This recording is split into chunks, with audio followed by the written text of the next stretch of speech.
काफिर का मौत का आलम बहुत दर्दनाक होता है। फरिश्ते पुकारते हैं, ए बदबख्त रूह, निकल जहन्नम के अजाब की तरफ। फिर रूह को रगड़ों से खींच कर निकाला जाता है।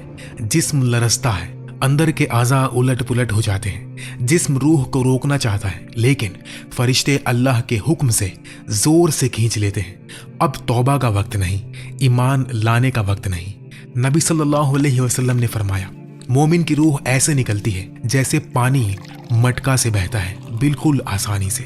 काफिर की रूह ऐसे निकलती है जैसे गीली ऊन से कांटे वाला दार निकाला जाए। रगें नसें सब टूट जाती हैं। काफिर की रूह इस्राइल अलैहिस्सलाम लेते हैं। फिर दूसरे फरिश्ते उसे एक खुरदुरे कपड़े में लपेट देते हैं, जिससे दुनिया की सबसे बदतर बू आती है।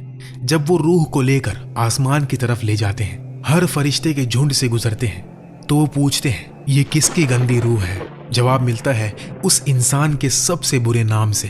पहले आसमान पर पहुंचकर दरवाजा खुलवाने की दरख्वास्त करते हैं, दरवाजा नहीं खुलता। फिर अल्लाह का हुक्म आता है, इसका नाम सिज्जीन में लिखो, जमीन के सबसे नीचे। फिर रूह को ऊंचाई से फेंक दिया जाता है, लेकिन मोमिन के साथ उल्टा होता है। फरिश्ते नूरानी रूप में आते हैं, चेहरे चमकदार, बातें मेहरबानी से भरी। कहते हैं, ए पाक रूह, निकल अपने रब की रहमत और मगफिरत की तरफ। रूह को रेशम में लपेटा जाता है, खुशबूदार किया जाता है। जब आसमानों से गुजरते हैं तो हर फरिश्ता पूछता है, ये किसकी खुशबूदार रूह है? उसके दुनिया के सबसे अच्छे नाम और सिफतें बताई जाती हैं। 7वें आसमान तक हर दरवाजा खुल जाता है। अल्लाह फरमाता है, मेरे बंदे का नाम इल्लियीन में लिखो। फिर हुक्म होता है, इसे जमीन पर वापस कर दो, मैंने वहां से बनाया था, वहां लौटाना है, वहां से दोबारा उठाना है। मौत के बाद जिस्म जमीन पर रहता है, गुस्ल दिया जाता है।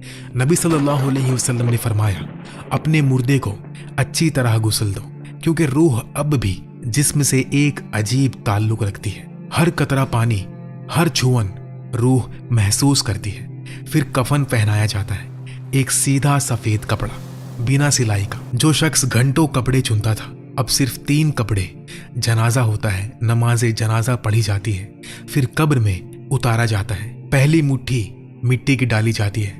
आप सुन सकते हैं, लेकिन जवाब नहीं दे सकते। सब चले जाते हैं, पैरों की आवाज दूर होती जाती है। फिर कब्र हिलती है, दीवारें फटती है,